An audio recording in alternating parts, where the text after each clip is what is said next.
warahmatullahi wabarakatuh. Alhamdulillah.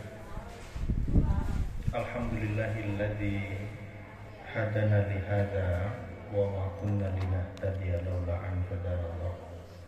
Asyhadu an la ilaha illallah wahdahu la syarika lah.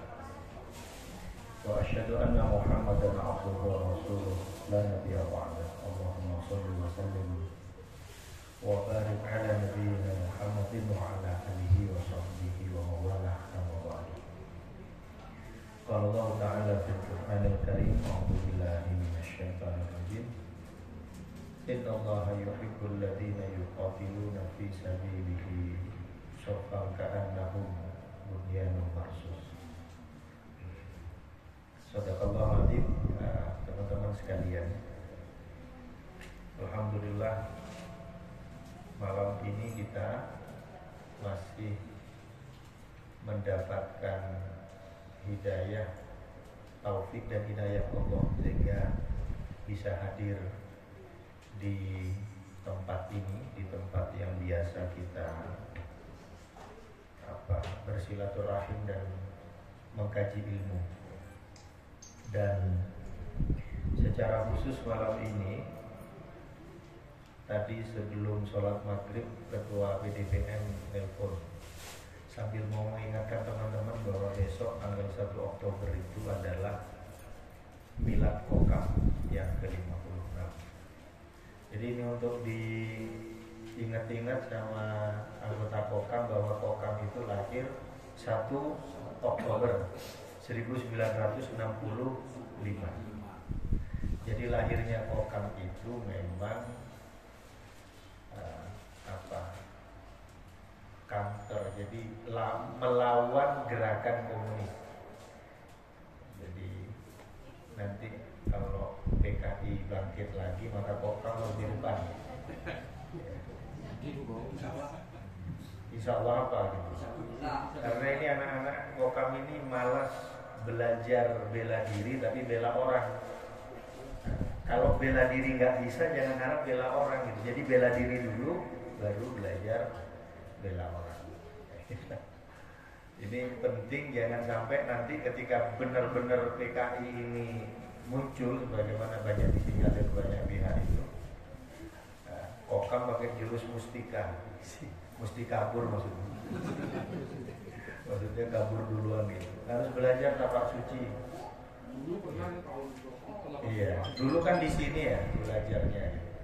Tapi begitu pegel-pegel ya sudah. Ini memang penyakit. Itu yang pertama. Lalu yang kedua, Milad Kokam yang ke-56 tahun ini mengambil tema Kokam tangguh dalam kemanusiaan dan berkemajuan untuk alam semesta. Makanya kenapa saya kutipkan surah As-Saff tadi. Surat As-Saff di ayat yang keempat. Allah itu, dan mohon diingat surat As-Saff ini adalah surat yang ayat-ayatnya itu dikaji secara khusus oleh Kiai Ahmad Dahlan. Nanti di kelompok 17 ayat itu, surat ini posisinya sama dengan surat Al-Ma'un ya. Kalau di Muhammadiyah kan sering surah Al-Ma'un itu dijadikan, bahkan ada gerakan Al-Ma'un. Ketika Muhammadiyah nolong orang, itu dasarnya surat Al-Ma'un, ara'aital ladzi yukadzibu biddin. Tetapi ketika Muhammadiyah ini bergerak sebagai sebuah harokah Islamiyah, gerakan Islam, kalau di Indonesia kemudian undang-undangnya menyebut ormas Islam gitu. Walaupun organisasi itu agak berbeda dengan gerakan. Bedanya di mana? Kita tahu bahwa ada organisasi yang dibuat kemudian tidak jelas kegiatannya apa. Kalau ada RT diangkat tapi nggak jelas kerjaan RT itu apa, itu tuh organisasi RT. Nggak cocok menyandang gelar gerakan. Kaling diangkat hanya jalan-jalan aja, itu nggak jelas gerakan. Jadi bedanya organisasi dan gerakan itu. Kalau gerakan itu dilihat itu nggak diem-diem, si ngoyong-ngoyong. Habis ini Faiza faragta fansab. Itu ciri gerakan. Ketika dia mampu menyelesaikan satu pekerjaan, maka dia akan bertanya untuk mengerjakan pekerjaan dan sudah ini apa. Jadi dalam gerakan itu nggak ada istilah selesai, nggak ada istilah apa. Kalau bahasa Balinya selesai itu pragat, sing sud, sing ada istilah pragat. Habis ini ada lagi, habis ini. Itulah namanya gerakan, bergerak. Dan Al-Quran itu mengisyaratkan ya, kenapa? Makanya termasuk juga salamnya orang Muhammadiyah itu. Orang Muhammadiyah kalau menutup pidato atau kaulnya itu dengan mengatakan nasru minallah wa fathun qarib. Itu juga surat As-Saff yang diambil. Makanya kita ngaji surat As-Saff itu sebenarnya adalah ngaji apa? Spirit bermuhammadiyah sebagai sebuah gerakan. Dan tema kokam tangguh dalam kemanusiaan ini sebenarnya di filosofi pelajaran Ahmad Dahlan itu ada di filosofi ke-6. Makanya ketika Pak Soleh minta supaya materinya agak fokus ke milad kokam, ini masih belum keluar dari tema kajian ini, cuma melompat. Malam ini harusnya pelajaran ke-4, sekarang langsung melompat ke pelajaran ke-6. Karena kebetulan pelajaran falsafah Kiai Haji Ahmad Dahlan ini nggak apa-apa diajarkan yang 7 dulu, yang 6 dulu, karena ini bukan Pancasila. Harus sila 1, sila 2, baru sila 3, enggak. Karena di setiap falsafahnya itu mengandung kekuatan yang di antara ketujuhnya itu sebenarnya berkait berkelindan, jadi satu. Nah, pelajaran ke-6 dari Kiai Haji Ahmad Dahlan itu adalah pelajaran bahwa orang Muhammadiyah, khususnya yang menjadi pemimpin, itu harus punya keberanian atau kerelaan untuk berkorban. Makanya inilah semangat kokam tangguh dalam kemanusiaan. Gak mungkin seseorang itu mau terjun untuk mengurusi masalah-masalah kemanusiaan kalau dia tidak punya spirit berkorban. Kata Kiai Haji Ahmad Dahlan, kebanyakan pemimpin-pemimpin rakyat itu belum berani mengorbankan harta benda dan jiwanya untuk berusaha tergolongnya umat manusia dalam kebenaran. Malah pemimpin-pemimpin itu biasanya hanya memperalat manusia yang bodoh-bodoh dan lemah. Ini pengajaran yang saya kira perlu kita pahami. Dan semangatnya Petuah Kiai Haji Ahmad Dahlan ini persis banget dengan semangatnya surat As-Saff. Nanti ayatnya saya baca. Kenapa Kiai Haji Ahmad Dahlan itu wasiatnya itu nggak usah kamu menawar-nawarkan diri, siap mati untuk agama ini. Karena bagi Kiai Haji Ahmad Dahlan ngingetin santrinya itu, mati itu nggak usah dipamerin, nggak usah diminta, datang sendiri. Makanya Muhammadiyah itu nggak pernah membuat pasukan berani mati. Justru Muhammadiyah itu merapatkan barisan untuk membuat tim yang berani hidup dan menghidupkan.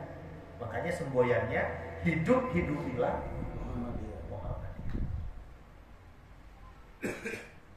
Jadi kalau ada orang yang tidak bergerak di Muhammadiyah itu sama dengan mematikan Muhammadiyah.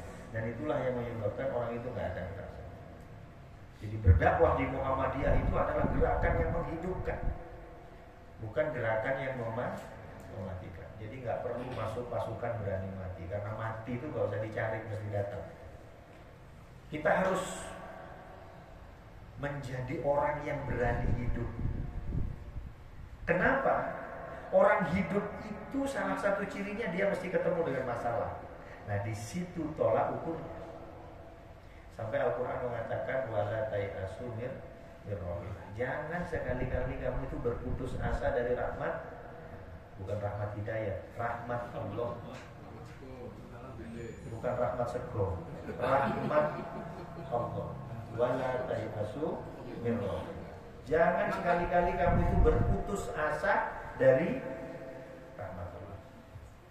Wala yayasu min rahmatillah minal kafirin. Hanya orang-orang kafir yang mereka hidupnya itu cepat berputus asa. Baru ketemu masalah satu, ibu ngalih apa tali, lakar bunuh diri lah. Namun gue stres, lakar bunuh orang. Ini kan orang-orang yang nggak berani hidup.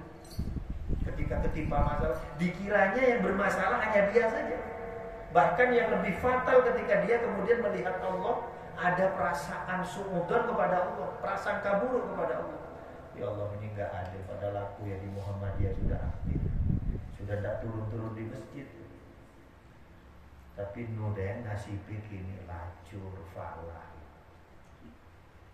Itu orang kalau nggak punya spirit berani hidup, maka pilihan mati itu kata Kiai Haji Ahmad Dahlan itu sebenarnya pilihan keputusasaan. Jadi orang kalau berani mati itu nggak perlu diajungi jempol, karena siapa tahu sebenarnya di rumahnya itu sumpah. Akhirnya dia ngalahin gue paling cepat selesai urusannya gitu. Tapi dia ingin menunjukkan apa? Menunjukkan dirinya gagah, seakan-akan menjadi pembela Islam. Makanya teman-teman sekalian, kalau dibaca hasil penelitiannya dosen-dosen UIN ya, Syarif Hidayatullah Jakarta yang meneliti orang-orang apa ya, kelompok teroris itu ya, sampai berani dia ini kalau bom bunuh diri.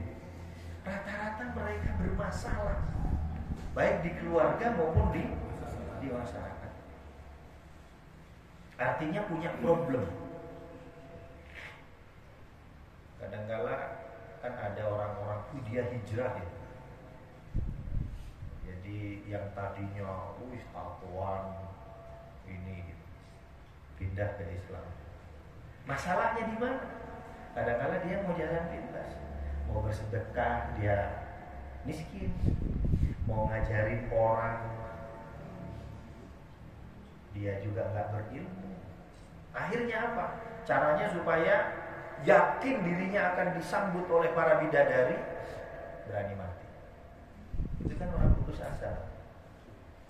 Jadi teman-teman harus pahami filosofi ini. Kenapa Kiai Haji Ahmad Dahlan itu selalu mengajarkan untuk menghidup-hidupkan, mengajak kepada kehidupan. Jangan kau tawarkan apa jiwamu itu untuk siap mati demi agama dan sebagainya. Tapi keberanianmu membela agama diukur. Berani nggak ngerobek kantongnya kalau umpamanya tahu karena mau ada pis ini tidak usah dirobek, diambil gitu. Ini betelan pis ini. Kita mungkin susah meniru Kiai Haji Ahmad Dahlan. Ketika guru-guru Muhammadiyah nggak terima gaji, dia pakai kentongan itu di kauman. Ketika orang-orang berkumpul, ngapain Kiai gitu? Ada nih yang mau ngelego nih lemari pakaian aku, tempat tidur aku. Coba, ada sampai segitunya kita membela Islam ini. Saya kira susah. Jadi yang susah itu bukan menyerahkan jiwa kita. Yang susah itu adalah apa yang kita miliki itu berani nggak kita korbankan untuk dakwah Islam.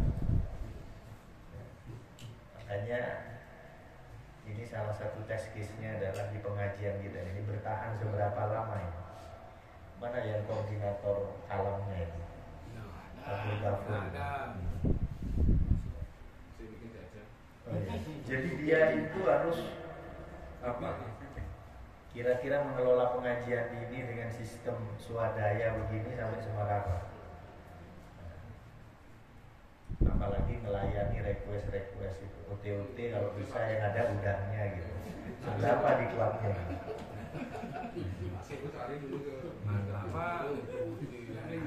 Menjadi karena permintaannya mendadak jadi nggak sempat turun ke laut. Jadi Kang Buang bawa OT tauge gitu kan, tauge kan tidak terlalu susah ya. Jadi teman-teman sekalian, innallaha yuhibbul ladzina yuqatiluna fi sabilihi. Allah menggunakan istilah yuqatiluna fi sabilihi, sehingga di dalam beberapa terjemahan itu Allah sangat mencintai orang-orang yang berjuang, ada yang berkorban fisabilihi di jalan Allah. Sofang ka'annahu bunyanun marsus. Jadi bangunan itu adalah simbol ketangguhan. Jadi kalau kita buat bangunan yang kuat, tentu dari bahan dan pengerjaan yang sungguh-sungguh. Makanya kalau ingin tangguh, sekuat apapun orang, kalau secara pribadi, kalau berjuang sendiri, cepat keok. Sudahlah, mobil sudah disiapin, tapi sudah dipinjemin mobil, sak bensinnya minta dibelikin. Keok, percaya keok. Sudah, sak makannya dia gitu. Sudah nyupiri, nyiapin mobil, beliin bensin, remak. Sudah gitu protes lagi, adik guys, sintain kini anu mobilnya lagi, cacatina begitu. Coba, itu kan lahir batin, remuk kalau sendiri. Makanya bahasa Al-Quran itu bunyan marsus, bangunan yang kokoh. Syaratnya apa?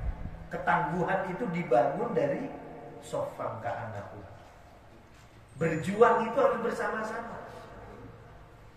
Makanya berulang kali saya katakan kalau di Muhammadiyah itu sing ada sing tangguh, cuman hanya satu syaratnya, nyak menggaya pesing gitu. Jadi tidak ada yang tidak laku di Muhammadiyah. Ada yang punya tenaga, saya tenaga gitu. Jangan semua ini ngaku ndak disuruh kerja bakti sing kain ke idealnya sumbangan sing kain nyumbang. Lalu dia ini apa? Diajak berpikir, piwon ban, namun ada faedahan marah anak maaf. Ngadepin orang yang begini susah. Tidak bisa kita membangun soft dengan orang-orang yang futur seperti ini. Orang futur itu merasa tidak punya kemampuan apa. Ini yang bahaya ketika dicabut benar-benar nikmatnya oleh Allah, baru dia merasakan. Dan itu biasanya orang yang seperti itu nggak pernah merasa. Jadi membangun ketangguhan itu adalah bagaimana kita ini membangun jamaah. Cepat kali. Menguatkan jamaah. Makanya kita kalau kokam ini Pak tangguh gitu, maka dahulukan kepentingan bersama gitu. Walaupun juga jangan mengorbankan kepentingan pribadi yang lain. Jadi kalau istri sakit dan memang mau diantar gitu, ya dahulukan dulu daripada nanti pulang ribut. Tetapi makanya kenapa di Pemuda Muhammadiyah ini ide dasarnya menghadirkan juga pasangan-pasangan, tentu yang punya pasangan, istri-istrinya, supaya apa? Ini nih kalau arus listrik itu jangan sampai plus minus gitu. Jadi biar sehaluan sehingga ketika pamit ini ada giat deh. Cuman jangan sekali-kali menggunakan dasar giat itu untuk kemudian bermain-main dengan ketulusan istri kita. Itu berbahaya lagi. Ini gesa-gesa harap di pos kamlingnya mulai ada pengajian gitu. Ini kajian apa gitu? GGH. Jadi ini supaya apa? Ketangguhan itu dibangun dari kebersamaan yang tulus. Makanya kita yang terlarang di gerakan Muhammadiyah itu adalah menonjolkan apa yang kita perbuat untuk Muhammad. Jadi Muhammadiyah ini tidak diperlukan apa yang paling berjasa, kemudian merasa paling banyak kontribusinya, yang paling bagus pekerjaannya. Kalau sudah ada figur-figur pemimpin yang punya kapasitas dan kualitas seperti itu, maka tinggal menunggu waktunya saja. Karena itu virus yang menjadikan kita ini kemudian bangunan itu rapuh gitu. Jadi kayak rayap gitu. Jadi tidak saling mendukung, tetapi menjadi saling menelikung. Sesama teman tidak boleh nyalip dari kiri gitu. Nyalipnya tetap harus dari kanan. Jadi ada pada etikanya. Nah, yang menarik adalah kenapa Ki Haji Ahmad Dahlan itu menggunakan pengajarannya dengan mengatakan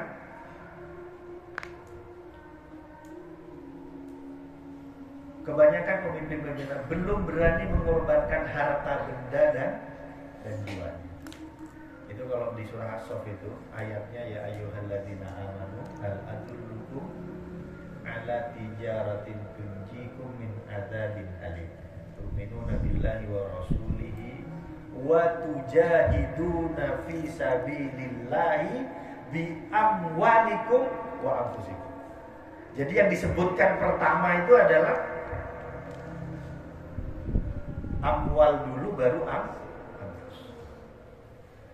Jadi kata Al-Quran, wahai orang-orang yang beriman, maukah kamu aku tunjukkan sebuah perniagaan, ya, tijarah, sebuah jual beli yang akan menghindarkan kalian dari azab Allah. Apa itu? Tu'minuna billah, berimanlah kepada Allah dan wa rasulihi, dan rasulnya. Wa tujahiduna fi sabilillah, dan kalian berjihad, berjuang di jalan Allah dengan apa? Bi amwalikum wa anfusikum, dengan hartamu baru jiwamu. Jadi itu dasarnya Al-Quran. Karena apa? Allah sangat tahu penyakit yang paling banyak dan mendera manusia itu adalah kikir. Selain sombong yang diajarkan ya zaman Nabi, kikir, pelit, medit alias ket-ket.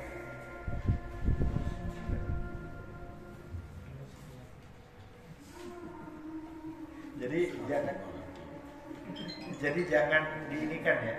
Jadi bahasa kikir itu dalam pandangan Muhammadiyah itu bukan hanya tidak mengeluarkan harta, tetapi diajak rembukan saja dia males-malesan, namun sing ada faedahannya.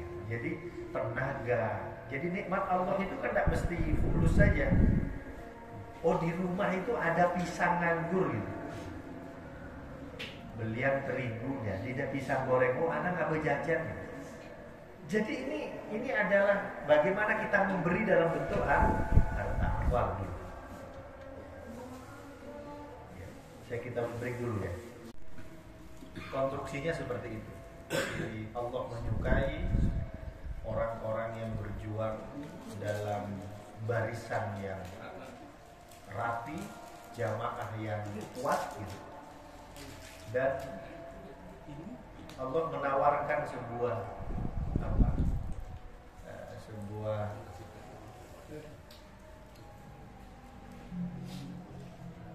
jual beli, tawar menawar. Jadi kalau kita beriman kepada Allah dan Rasulnya, kemudian berjuang di jalan Allah dengan harta dan jiwanya, maka insya Allah kita akan dijauhkan dari azab. Itu jaminan Allah Subhanahu wa Ta'ala kepada kita. Makanya teman-teman sekalian, sering kita melihat ada orang yang alasannya itu kan, ayo aktif yuk, diajak ke pengajian aja, ayo aktif ke pengajian ya. Anak sibuk, anak repot. Apalagi diajak ayo kita giat ke mana? Program. Mulai dari umat yang pegel lah, yang asam urat lah, dan sebagainya. Oh. Tapi tidak masalah kesambet tuh, kesambet juga.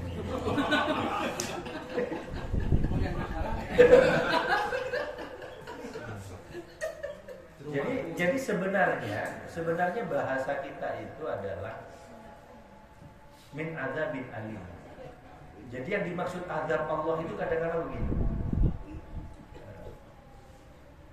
Saya itu kan pernah cerita ke teman-teman. Dulu tuh sampai ada orang tua itu yang karena ketika saya itu sudah kerja sekian, anggap memasuki angka 10 tahun, terus saja sibuk ngurusin Muhammadiyah, ngurusin MUI, ngurusin masjid itu kesana kemari, sampai ada teman yang bilang ente yang berhenti ngurus organisasi, kalau nggak ngurus keluarga. Karena dilihat saya masih kontraktor saja, dan saya kayaknya asik aja. Jadi pindah kontrakan sini, pindah kos-kosan sini, asik saja gitu. Tapi ada teman yang mengawati itu, karena mungkin melihat saya ini guru PNS, tadi saya ngelah-ngelah Jumat gitu.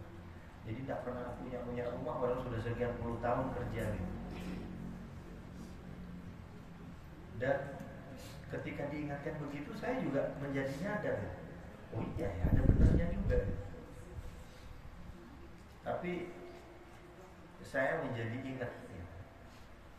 Karena dulu ketika saya mengikuti kajian-kajian tentang keislaman dan kemuhammadiyahan itu, selalu ayat yang digunakan itu ketika memotivasi kita adalah intan surullah dan surga.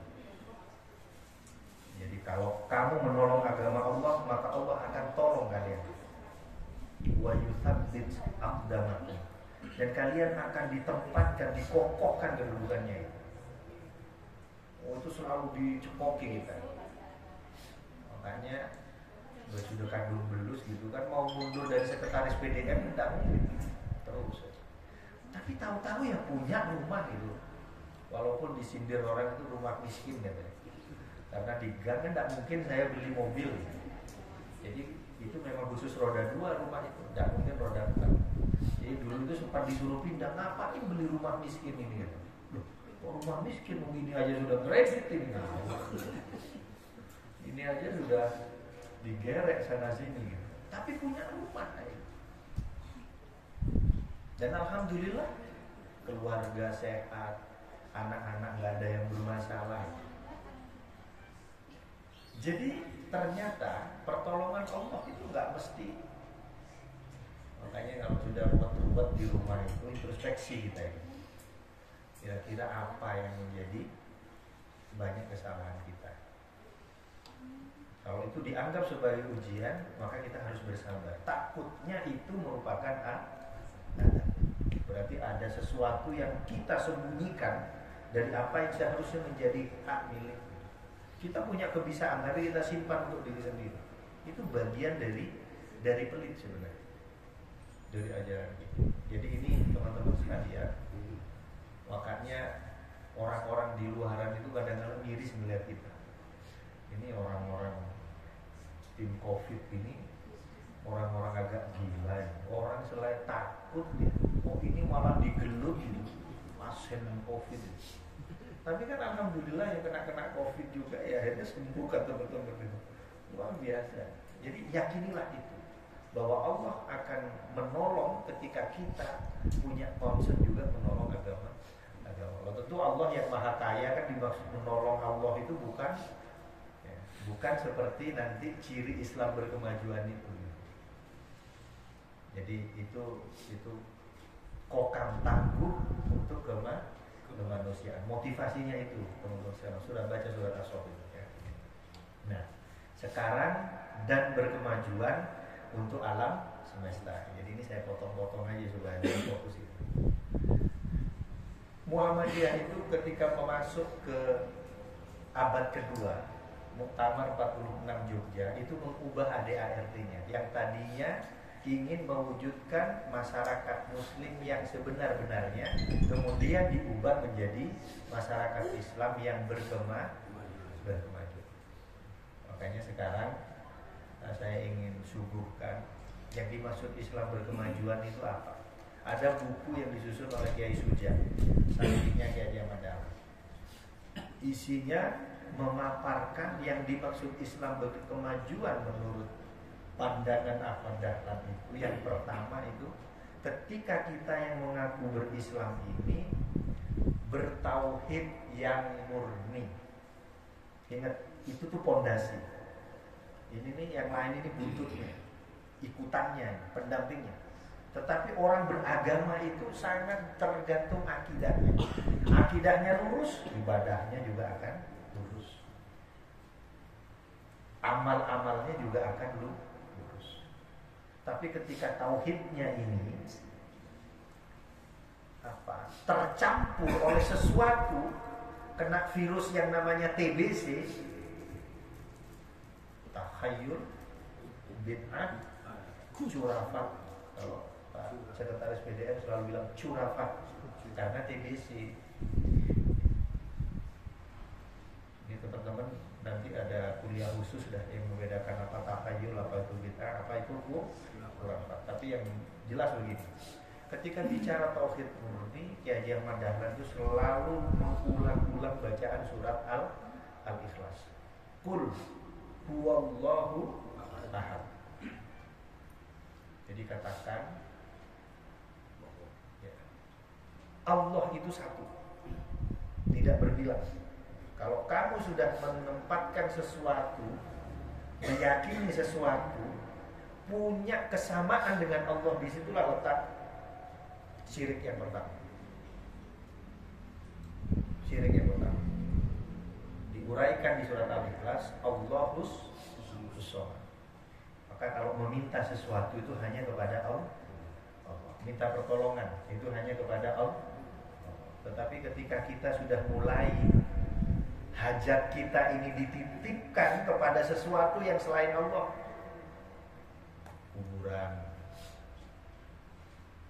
Kalau kita punya masalah itu minta tolongnya kepada Allah.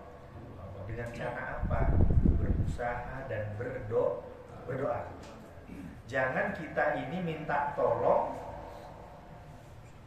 pohon bekule itu di kayu buntil. Wih, malam-malam tuh ditanya-tanya. Wih, ngalih wangsit pambise maya utang. Berarti permasalahan kita ini digantung di pohon bekul itu.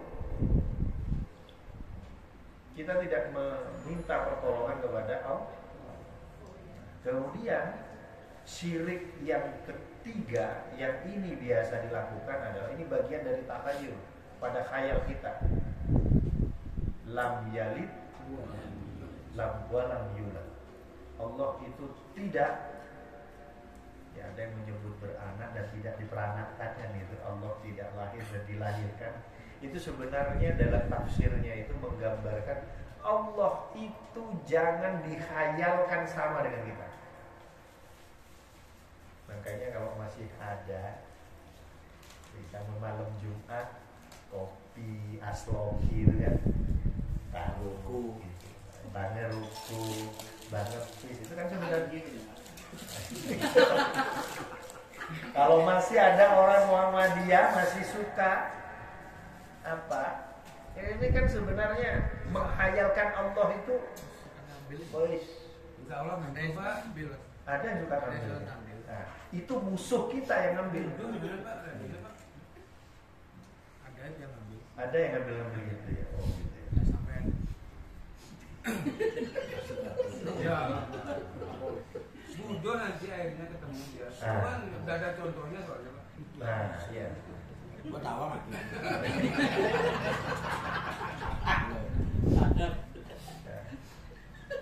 Masih punya rasa takut selain hanya kepada Allah.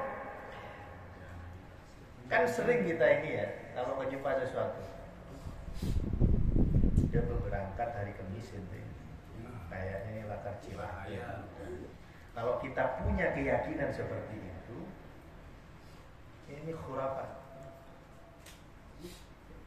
Jadi seakan-akan ada orang yang mengetahui nasib kita, sehingga mengatakan, namun ente berangkat ke barat, sing pagi, akan sing lais ke dagangan ente, gitu.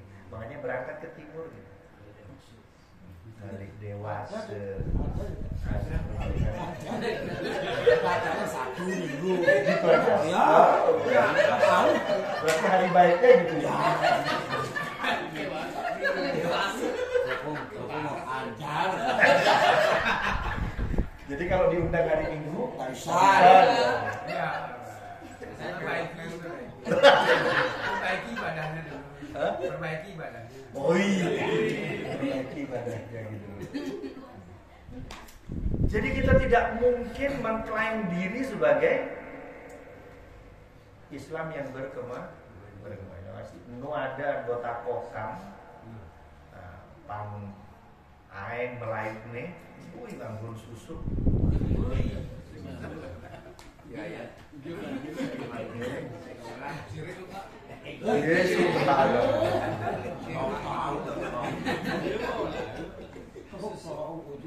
Sabuknya dikasih tulisan-tulisan. Boleh 3 bulan. Wajah. Enggak, dolar enggak pakai sabuk. Ya. Oh ya yang pakai. Sabun ya sing nganggo sabuk itu lorok. Pertama itu ya teman-teman sekalian, jaga tauhid kita. Karena apapun yang kita kerjakan, ketika akidah ini, tauhid ini tercemar, maka secara keseluruhan itu tidak akan dihitung sebagai bagian dari amal soleh. Ini penting, makanya kenapa kajian tauhid itu harus terus kita. Bahkan ini mana dayatnya? Dayat ini kan ikut Pak Dr. Riza. Ini hati-hati kalau kita anggaplah seperti berobat gitu ya. Wis untung ada Pak Dokter ini. Kalau tidak ada Pak Dokter kita ini di sini sembuh-sembuh. Jadi ucapan pertama orang yang tauhidnya lurus itu adalah dengan alhamdulillah. Jadi puji itu untuk Allah dulu. Alhamdulillah itu harus diungkapkan. Jangan kamu ada sing ada baru lugis sing berjalan bani kegiatannya. Padahal tahu nggak yang menggerakkan hati Bang Lubis itu supaya lumer ringan minjemin kita apa yang kita perlukan. Jadi Bang Lubis ini aja perantara. Ya mungkin ada Mas Wandi, mesin payu acaranya. Jangan itu dulu. Orang Muhammadiyah harus mengedepankan alhamdulillah. Akhirnya Allah melunakkan hatinya teman-teman sehingga ringan. Itu tuh ciri sehingga kalau kita kemudian dengan istri akur, kita minta izin gampang gitu. Itu sebenarnya karena hati istri-istri kita itu sedang dilembutkan oleh Allah. Kalau itu kemudian oleh Allah dikeraskan, baik. Nggak tahu bunyi apa di dapur itu, lompang gitu, dan sebagainya. Jadi semua itu harus kembali kepada Allah, harus dikembalikan. Semua itu atas kemurahan Allah. Termasuk kita mau datang ke pengajian, kita ini mau berhikmah, beribadah, semua itu karena Allah Subhanahu wa ta'ala. Jadi bukan karena siapa-siapa, jadi aktif di Muhammadiyah, mau mengerjakan apa saja jadi ringan. Inilah tauhid yang murni.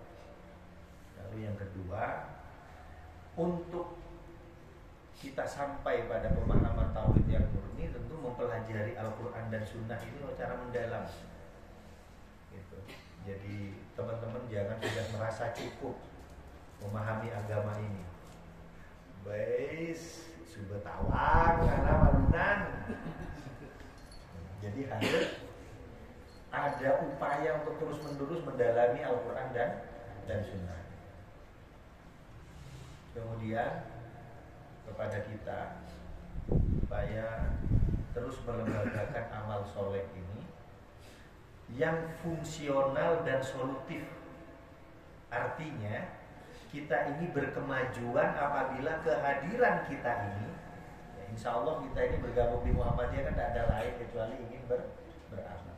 Tapi kadangkala niat beramal soleh itu nggak masalah gitu. Makanya kita itu supaya terbiasa untuk menjadi pemecah masalah, bukan justru menjadi sumber masalah. Jadi jangan terbiasa ngai ruwet gitu. Justru kalau ada keruwetan kita yang mencairkan. Sebab amal soleh itu bisa menjadi amal salah apabila kesolehan itu terjemari oleh semangat-semangat yang justru kemudian memunculkan masalah. Jadi kebaikan dan keburukan itu sebenarnya seperti air dan minyak, nggak mungkin bersatu. Mau dipoles seperti apa tetap. Jadi yang namanya apa? Ini fahsya wal munkar dengan yang al-haq gitu. Makanya waqul ja'al haqqu wa zahaqal batil innal batila kana zahuqa. Jadi kalau yang hak itu sudah tegak berdiri, yang batil itu dengan sendirinya akan musnah. Karena ini nggak akan pernah ketemu ini. Nggak akan pernah ketemu. Makanya teman-teman sekalian, ketika kita berkumpul bersama-sama, jelas yang kita hadapi ini kan ada aja masalah. Maka mari kita hadir menjadi apa? Pemecah masalah. Jadi kita hadir itu fungsional. Fungsional itu bisa diartikan juga apa aja kapasitas kita gitu. Kalau bahasanya Mas Rahmat itu tupoksi. Roni tupoksi. Mana itu Pak tupoksi itu pernah ikut ngaji. Ya, sulitnya itu suruh ngaji. Kemarin saya perhatikan datang sebentar itu pergi gitu. Takutnya dia kan panas gitu loh kok mendengarkan pengajian itu. Perlu diruqyah dulu gitu. Anak itu kan sudah mau beramal soleh tapi kadang-kala harus fungsional dan solutif. Dan Islam berkemajuan itu berarti orientasi kita itu selalu kekinian dan masa depan. Tidak berorientasi ke belakang. Jadi kita itu berbangga bekerja di Muhammadiyah itu jangan suka ngandelin, wih dulu kakek anak itu yang buat sekolah itu. Itu kan kakek ente sekarang kayak apa kan gitu. Kayak masalah kan. Itu masalahnya. Jadi orientasi itu siapa kita saat ini dan apa yang kita kerjakan untuk masa depan dakwah Islam kita ini. Jadi kita itu berbuat untuk agama ini jangan membangga-banggakan yang sudah lewat. Apa yang bisa kita kerjakan sekarang? Karena apa? Karena di yaumil hisab nanti yang dihitung itu amal kita. Kita sudah nafsi-nafsi nanti sendiri-sendiri mempertanggungjawabkan itu. Walaupun nanti ikatannya kalau bapak kita baik, kemudian kita anaknya juga baik, nah ini akan menjadikan kita kuat untuk bersama-sama ada di dalam surga. Makanya sering saya khutbahkan. Jadi kalau orang Islam itu sebenarnya nggak ada istilah kalau ngomong sama istri D, biarlah maut yang memisahkan kita. Itu bukan rayuannya orang Islam, bukan orangnya orang beriman. Rayuan kita orang Islam itu, dek, bahkan maut pun tidak akan bisa memisahkan kita. Karena apa? Karena bagi orang yang bertakwa Allah akan masukkan dirinya dan keluarganya coba ya. Jadi kita kan selama ini selalu berpikir, oh begitu sudah istri meninggal duluan, mulai dah pulang baru balik karena 3 mulai dah SMS-an lagi. Mulai ada telepon-teleponan lagi. Bahkan maut pun itu tidak bisa memisahkan kebersamaan orang-orang yang beriman. Karena kita bisa masuk surga diri dan keluarga kita. Jadi nanti di surga kita sudah punya kaplingan sendiri. Ini bagi orang yang beriman. Jadi jangan berpikir nanti ketika sudah mati seakan-akan terlepas semua. Dan yang terakhir teman-teman sekalian, orang Islam berkemajuan itu bersifat tengahan, artinya moderat, enggak terlalu kencang ke kanan, terlalu kencang ke kiri. Muhammadiyah mengambil wasatiyah. Sifat wasatiyah itu sifat tengahan. Jadi orang Muhammadiyah itu jadi wasit. Wasit yang baik tentu adalah wasit yang adil, nggak memihak ke kanan, nggak memihak ke kiri. Makanya orang Muhammadiyah itu ya juga harus objektif. Kalau yang baik harus katakan baik. Walaupun itu mungkin datangnya dari orang lain. Jadi apakah orang kafir gitu? Pokoknya yang tidak Islam kafir, salah semua gitu. Kalau kenyataannya yang bersih, yang berdisiplin, yang paling bertanggung jawab, orang-orang kita harus belajar. Orang tidak beriman saja bisa membawa nilai-nilai Islam. Apa? Bersih, berdisiplin, bertanggung jawab. Bukan karena kita muslim kumuh, penyakitan yang gitu-gitu. Kita harus bukan, walaupun itu kampung muslim. Jadi kita itu harus objektif. Ketika terjadi kemungkaran, kita yang paling depan untuk membenahi kemungkaran itu supaya menjadi sesuatu yang ma'ruf. Makanya gerakan amar ma'ruf nahi munkar itu nggak akan pernah berhenti, dan jangan dibayangkan amar ma'ruf nahi munkar itu ya, kegiatan beradab duduk yang kemudian harus keras. Dari caranya saja bukan keras tapi harus tegas. Karena keras dengan tegas itu berbeda. Jadi kita tuh punya sikap itu jelas dan tegas. Jadi itulah teman-teman sekalian, berangkat dari tema umum Milad Kokam yang itu tidak lepas dari ajaran Kiai Haji Ahmad Dahlan. Dalam hal ini di pengajaran falsafah yang ke-6, Kiai Haji Ahmad Dahlan menggambarkan bahwa orang itu, terutama pemimpin-pemimpin itu kadang-kadang masih takut untuk berkorban. Terutama apa? Mengorbankan harta benda dan jiwanya untuk kepentingan orang-orang banyak. Jadi mudah-mudahan Allah tetap memberikan kekuatan kepada kita meyakini bahwa apapun yang kita punya ini sebenarnya bisa dimanfaatkan untuk perjuangan. Mulai dari ilmu, kepintaran kita, keterampilan kita bisa ngapain aja. Mulai dari apa yang kita punya berupa kekayaan, termasuk juga kita sehat, kita sempat dan tenaga, ini bisa menjadi modal kita menyokong perjuangan dakwah agama. Mudah-mudahan ini bermanfaat untuk kita semua, dan Allah mengampuni segala kehilapan dan dosa kita. Nasrul minallah wa fathun qarib wa basyiril mu'minin. Assalamualaikum warahmatullahi wabarakatuh.